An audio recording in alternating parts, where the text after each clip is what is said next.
அறிஞர் அண்ணா அவர்கள் ஆரம்பிச்ச அந்த கட்சியை அதுக்கப்புறம் கைப்பற்றினவங்க என்னெல்லாம் பண்றாங்கன்னு, என்ன நம்ம எல்லாரையும் பொய் சொல்லி நம்ப வச்சு ஓட்டு போட வச்சு ஏமாத்தினாங்கல்ல. ஏன்னா நம்மளுடைய முதல் கள பயணத்தை தொடங்கினதே பரந்தூர்ல இருந்து தான்.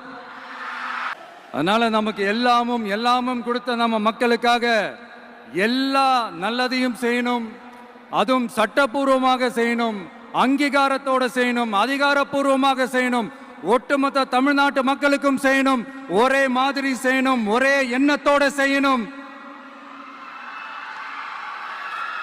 அந்த ஒரே லட்சியத்தோட தான் நாம் அரசியலுக்கே வந்திருக்கிறோம்.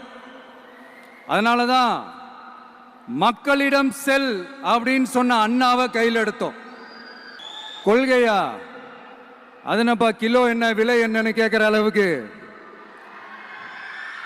அப்படி ஒரு கட்சியை ஒன்று நடத்திக்கிட்டு அந்த கட்சியினுடைய தலைவர் தமிழ்நாட்டு முதல்வர் சொல்றாரு, நமக்கு கொள்கை இல்லையா.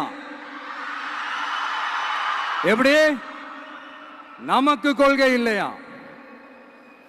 பிறப்புக்கும் எல்லா உயிருக்கும்னு ஒரு அடிப்படை கோட்பாட்டை நம்ம கட்சியினுடைய ஒரு முக்கிய கோட்பாட்டை அறிவிச்ச நமக்கு கொள்கை இல்லையா? எல்லாருக்கும் எல்லாமும் கிடைக்கணும், சமூக நீதி கிடைக்கணும், அந்த சமூக நீதி உண்மையான சமூக நீதியா இருக்கணும், சாதிவாரி கணக்கெடுப்பு நடத்தணும்னு ரொம்ப ஸ்ட்ராங்கா சொன்ன நமக்கு கொள்கை இல்லையா?